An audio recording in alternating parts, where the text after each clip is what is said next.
नमस्कार दोस्तों, हम मध्य प्रदेश हायर एजुकेशन के द्वारा सभी विश्वविद्यालयों में स्नातक स्तर तृतीय वर्ग की एफसी हिंदी का जो पेपर होता है वो एमसीक्यू बेस्ड होता है, यानी ओएमआर सीट से होता है। तो उसी श्रृंखला में ये तीसरा या थर्ड पार्ट है जो एफसी हिंदी के एमसीक्यू के बारे में है। अगर आप बहुत अच्छी तैयारी करना चाहते हैं तो इस वीडियो के माध्यम से आपको एफसी हिंदी में बहुत अच्छी मदद मिल सकती है। इसमें पहले थोड़ा डिटेल हम देते हैं, उसके बाद एमसीक्यू सॉल्व करते हैं। तो यहाँ पर जो तीसरा पार्ट है, इसमें जो हमारा टॉपिक है स्वामी विवेकानंद का विस्तृत परिचय। स्वामी विवेकानंद का जन्म 12 जनवरी 1863 को कोलकाता में हुआ था। उनका मूल नाम नरेंद्र नाथ दत्त था। वे भारतीय संस्कृति, वेदांत और योग के महान प्रचारक थे। उनका जीवन भारतीय समाज को जागृत करने और युवाओं को प्रेरित करने के लिए समर्पित था। वे रामकृष्ण परमहंस के शिष्य थे और उनके आदर्शों को पूरे विश्व में फैलाने का कार्य किया था। अगर हम प्रारंभिक जीवन और शिक्षा को देखें विवेकानंद जी के, तो स्वामी विवेकानंद का जन्म एक संपन्न और शिक्षित परिवार में हुआ था। पिता का नाम विश्वनाथ दत्त था जो वकील थे। उनकी माता भुवनेश्वरी देवी धार्मिक प्रवृत्ति की महिला थी। विवेकानंद बचपन से ही प्रतिभाशाली और वेद, पुराण, उपनिषद, गीता, रामायण, महाभारत आदि ग्रंथों में विशेष रुचि रखते थे। उन्होंने कोलकाता के प्रेसिडेंसी कॉलेज से अपनी प्रारंभिक शिक्षा प्राप्त की और बाद में स्कॉटिश चर्च कॉलेज से दर्शन शास्त्र में स्नातक की उपाधि ली। परम रामकृष्ण परमहंस से उनकी भेंट 1881 में हुई। वे ईश्वर के अस्तित्व को लेकर हमेशा जिज्ञासु रहते थे। उन्होंने रामकृष्ण परमहंस से पूछा, क्या आपने ईश्वर को देखा है? तो रामकृष्ण ने उत्तर दिया, हाँ, मैंने ईश्वर को उसी प्रकार देखा जैसे मैं तुम्हें देख रहा हूँ। इस उत्तर से प्रभावित होकर नरेंद्र नाथ उनके शिष्य बन गए। संन्यास और आध्यात्मिक यात्रा के बारे में रामकृष्ण परमहंस के निधन के बाद विवेकानंद ने संन्यास ग्रहण किया और पूरे भारत की यात्रा की। उन्होंने समाज में फैली कुरीतियों, गरीबी और अशिक्षा को नजदीक से देखा। वे भारतीय समाज के पुनरुत्थान के लिए समर्पित हो गए और आत्मनिर्भरता, शिक्षा और आध्यात्मिकता के महत्व पर जोर दिया। शिकागो विश्व धर्म महासभा 1893 में स्वामी विवेकानंद ने अमेरिका के शिकागो शहर में आयोजित विश्व धर्म महासभा में भाग लिया। उन्होंने अपनी ओजस्वी भाषण की शुरुआत अमेरिका के भाइयों और बहनों शब्दों से की, जिससे पूरा सभागार तालियों से गूंज उठा। इस सभा में उन्होंने वेदांत और हिंदू धर्म के सिद्धांतों को प्रस्तुत किया और भारत की महान आध्यात्मिक परंपरा को विश्व के सामने रखा। यह भाषण उन्हें अंतर्राष्ट्रीय स्तर पर शानदार ख्याति दिलाई।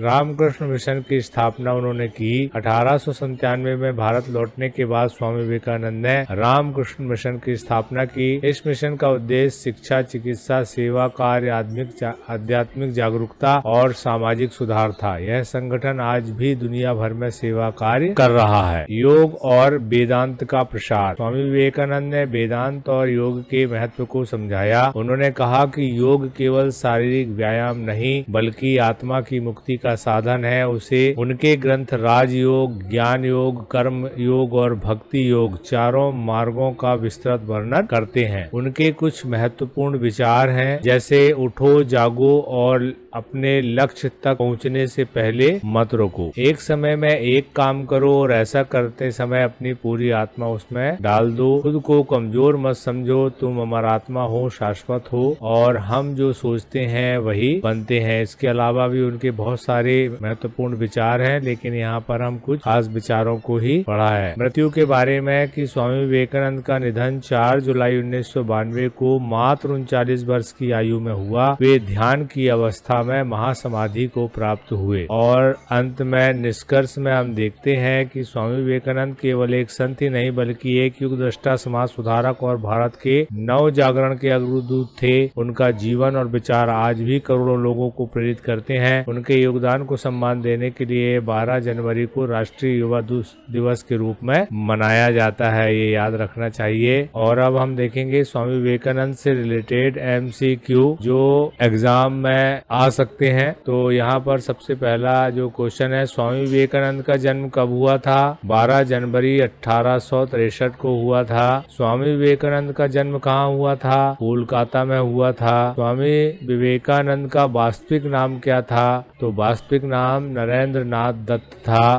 फिर स्वामी विवेकानंद के पिता का क्या नाम था? विश्वनाथ दत्त उनके पिता का नाम था। स्वामी विवेकानंद की माता का क्या नाम था? भुवनेश्वरी देवी माता जी का नाम था। विवेकानंद ने अपनी प्रारंभिक शिक्षा कहाँ से प्राप्त की? तो इसका उत्तर है Scottish church college, Kolkata. Vivekananda किस विषय में स्नातक थे, मतलब ग्रेजुएशन किया था? तो उन्होंने दर्शन शास्त्र से स्नातक की उपाधि प्राप्त की। स्वामी विवेकानंद के आध्यात्मिक गुरु कौन थे? रामकृष्ण परमहंस थे। स्वामी विवेकानंद ने किस वर्ष संन्यास ग्रहण किया? 1886 में किया। स्वामी विवेकानंद ने किस वर्ष अमेरिका के शिकागो में विश्व धर्म महासभा में भाषण दिया? 1893 में दिया।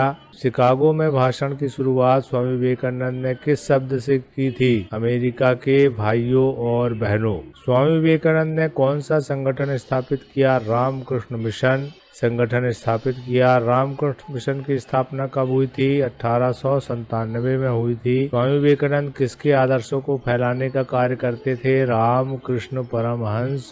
स्वामी विवेकानंद ने निम्नलिखित में से कौन सी पुस्तक लिखी? राजयोग नाम की पुस्तक लिखी। स्वामी विवेकानंद का प्रसिद्ध कथन क्या था? उठो जागो और अपने लक्ष्य तक पहुंचने से पहले मत रुको। विवेकानंद ने किस प्रकार के योग पर अधिक बल दिया? राजयोग पर बल अधिक दिया। स्वामी विवेकानंद भारत के युवाओं को क्या संदेश दिया? शिक्षा प्राप्त करो और आत्मनिर्भर बनो। स्वामी विवेकानंद के विचारों का सबसे अधिक प्रभाव किस पर पड़ा? भारतीय समाज और युवा वर्ग पर पड़ा। स्वामी विवेकानंद किस वर्ष महापरिनिर्वाण को प्राप्त हुए? 1902 में महापरिनिर्वाण को प्राप्त हुए। और ये भी कहा जा सकता है कि स्वामी विवेकानंद का निधन कब हुआ था? 4 जुलाई 1902 में हुआ था। भारत में स्वामी विवेकानंद के जन्म दिवस को किस रूप में मनाया जाता है? राष्ट्रीय युवा दिवस के रूप में मनाया जाता है 12 जनवरी को। और स्वामी विवेकानंद किस मंदिर में ध्यानमग्न रहते थे? कन्याकुमारी में रॉक मेमोरियल स्कूल में मंदिर में स्वामी विवेकानंद ने भारत में किस आंदोलन को प्रेरित किया? तो भारतीय स्वतंत्रता संग्राम को। स्वामी विवेकानंद ने किन 2 चीजों को सबसे महत्वपूर्ण बताया? साहस और आत्मनिर्भरता को। और ये स्वामी विवेकानंद से संबंधित MCQ थे जो कि FC हिंदी के परीक्षा में 3rd ईयर में पूछे जा सकते हैं। इनको बहुत अच्छे से तैयार कर लें। और आगे आने वाले पार्ट अगर आप देखना चाहते हैं तो चैनल को सब्सक्राइब जरूर कर लें। कॉलेज से रिलेटेड बहुत सारी इन्फॉर्मेशन इस चैनल के माध्यम से आपको समय समय पर प्राप्त होती रहेगी। थैंक यू, धन्यवाद।